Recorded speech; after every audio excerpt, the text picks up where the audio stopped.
Okay, we're going to talk about naming different structures, or rather writing different structures and maybe naming them from that.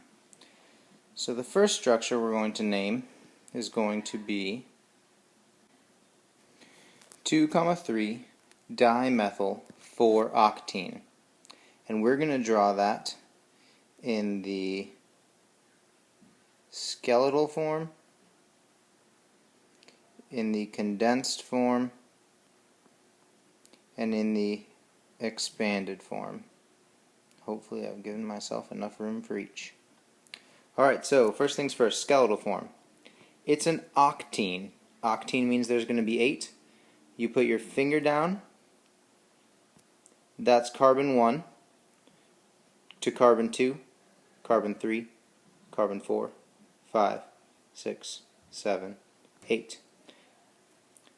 Okay, I'm going to number those just for clarity this first time. That's carbon 1, that's carbon 2, carbon 3, carbon 4, 5, 6, 7, and 8. Alright, so we've got our oct portion done, but it's an octene. Ene means there's a double bond. This number in front of octene tells you where that double bond is. It starts on the 4th carbon, so here is our double bond on the 4th carbon. Next step, 2,3 dimethyl.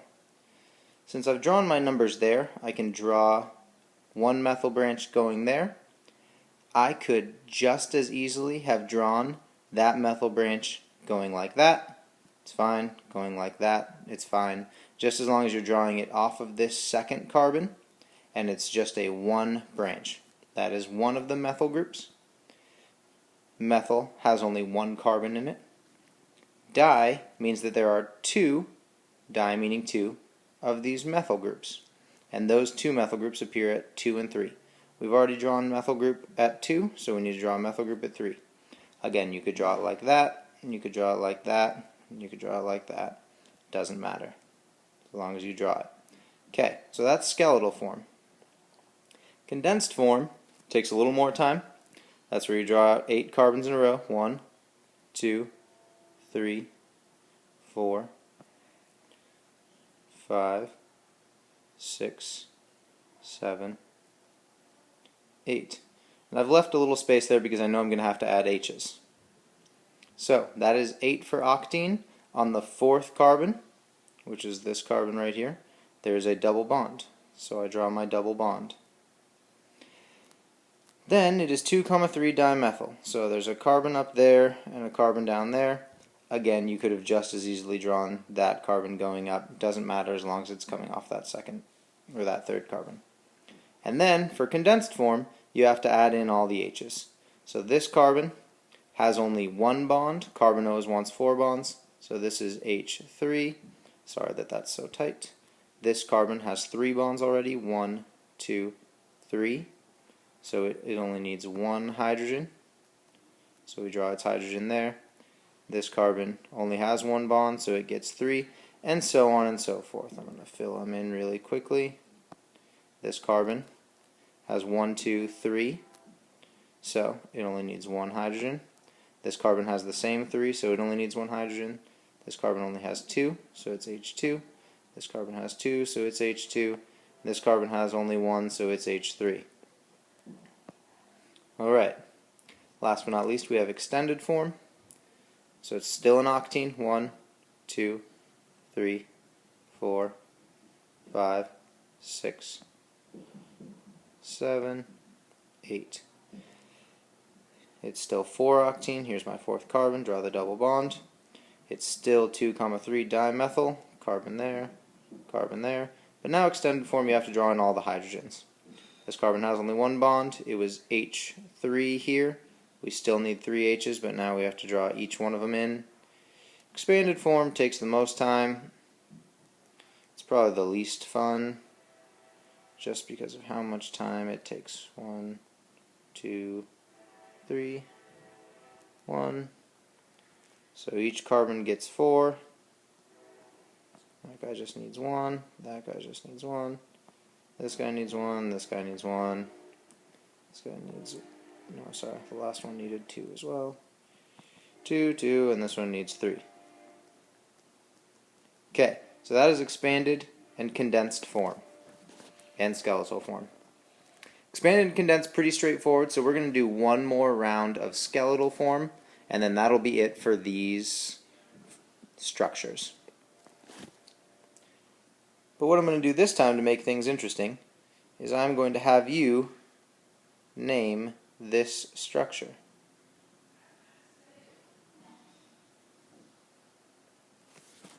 A trickier structure.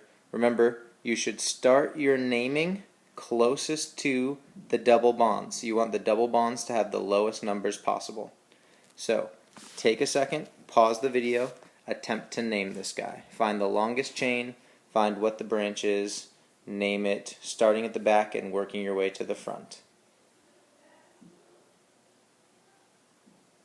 Okay, so here we go with the name. I'm going to start numbering this from this side. 1, 2, 3, 4, and now it doesn't matter which way I go. You could have either gone 5, 6 or 5, 6. That would have given us the same length carbon chain with the same type of branch at the same area. So I'm just going to leave it here. So we know it's 6. Prefix for 6 is hex. It's got double bonds, so we know it's ene, but it's got 2 double bonds. So it is a hexadiene. Di, because it's got the 2 bonds here and here.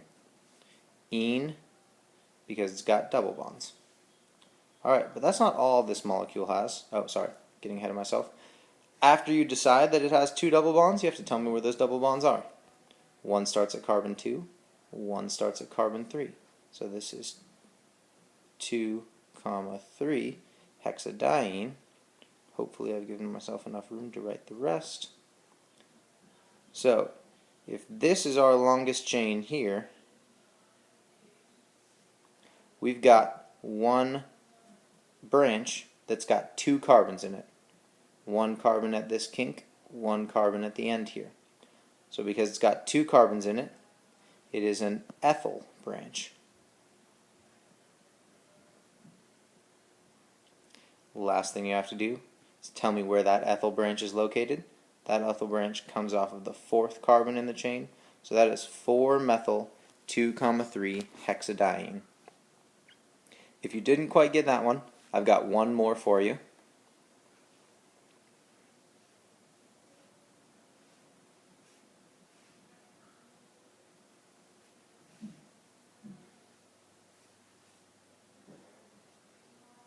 Sorry, that's supposed to connect.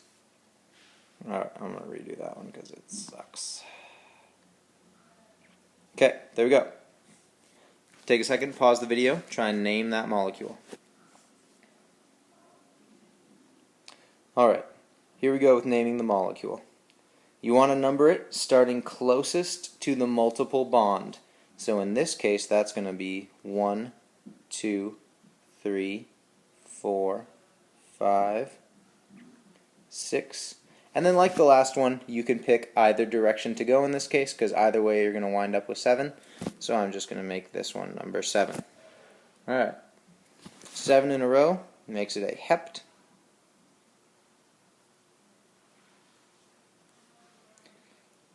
2 multiple bonds makes it a di, and the fact that they are triple bonds makes it ine. So heptadiene. Next thing you have to do is tell me where those bonds are located. Looks like they're located starting at the 2nd carbon and starting at the 4th carbon. Then the last thing you need to do is tell me what that branch is. That branch has only 1 carbon in it, so it is a methyl branch, and that methyl branch comes off of carbon number 6. Alright, that is skeletal structure, naming. If you're given the name, drawing the structure, or if you're given the structure, writing the name.